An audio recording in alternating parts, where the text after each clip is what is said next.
Assalamualaikum warahmatullahi wabarakatuh. Kami dari kelompok Waalaikumsalam. satu,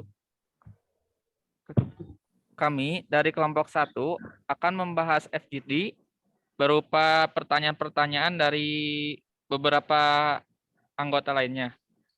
Kami kelompok satu terdiri dari Pak Atep Didin, Bapak Maulana Ramdan, Kang Syahrul, Pak Winandar, dan saya sendiri Yasafullah Atama.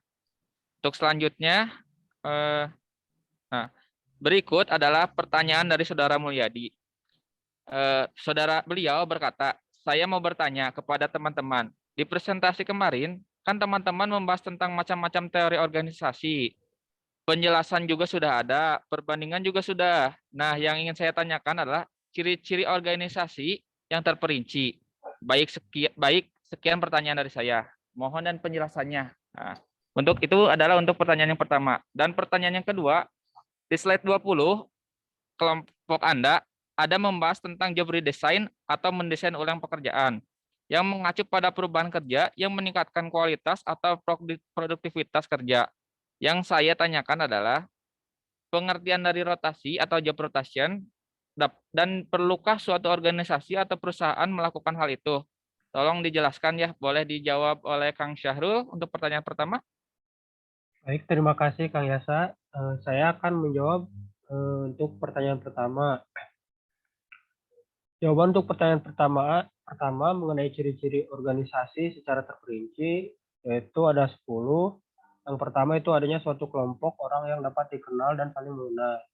Lalu yang kedua, kegiatan yang berbeda-beda tapi satu sama lain saling berkaitan independen yang merupakan kesatuan kegiatan. Lalu yang ketiga itu tiap-tiap orang memberikan sumbangan atau kontribusinya berupa pemikiran, tenaga, dan lain-lain. Dan keempat, adanya kewenangan, koordinasi, dan pengawasan. Yang kelima, adanya tujuan yang ingin dicapai. Yang keenam, adanya komponen, atasan, dan bawahan.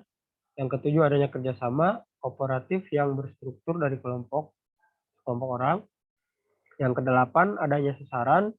Yang kesembilan, adanya keterikatan format dan tata tertib yang harus ditaati. Yang ke-10, adanya pendelegasian wewenang dan koordinasi tugas-tugas. Ya, terima kasih Ya, Kang Syahrul. Semoga Pak Mulyadi bisa paham dengan jawabannya.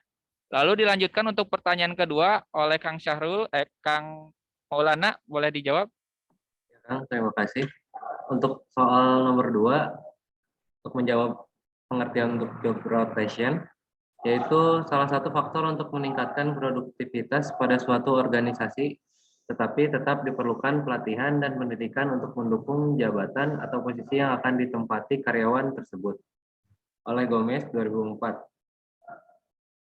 Ya, terima kasih Kang Maulana atas ininya. Lalu ada pertanyaan kedua.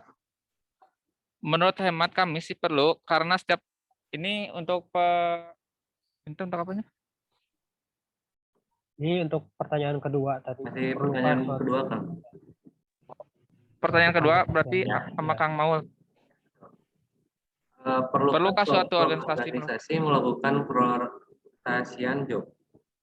Menurut kami itu perlu, karena setiap karyawan atau pegawai pasti merasa ada kejenuhan dan setiap pegawai tidak jarang kinerja pegawai mengalami fluktuasi.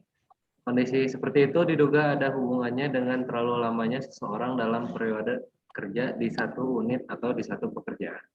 Mengerjakan pekerjaan secara monoton, tidak ada kreativitas dan inovasi-inovasi baru. Akibatnya timbul kebosanan dan bahkan kejenuhan di kalangan mereka. Nah, dalam konteks pengembangan sumber daya manusia, kondisi seperti itu tidaklah sehat. Maka dari itu, perusahaan atau organisasi harus melakukan rotasi secara berkala. Organisasi harus bisa memberikan solusi dalam mengatasi kejenuhan pegawai, karena dengan adanya solusi yang diberikan oleh organisasi akan berdampak positif terhadap perkembangan organisasi dan pegawai tersebut.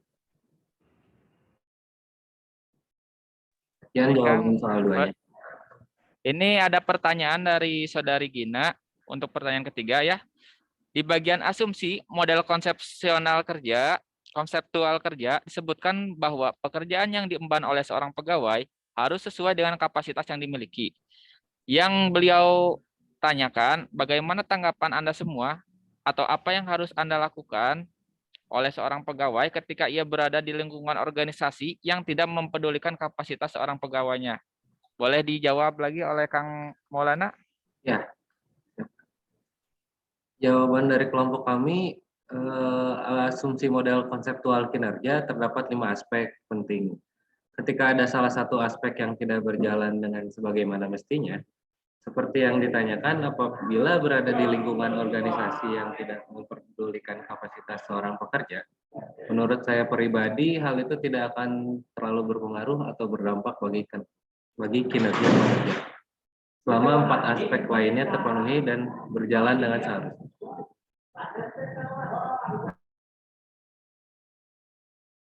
Ya, terima kasih atas waktunya.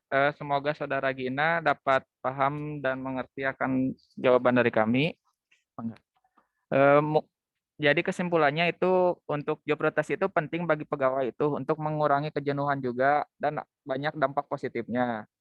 Dan mungkin sekian saja dari kelompok kami ya, dari kelompok 1. Terima kasih atas waktunya kepada Kang Syahrul yang telah meluangkan waktunya dan juga Kang Maulana.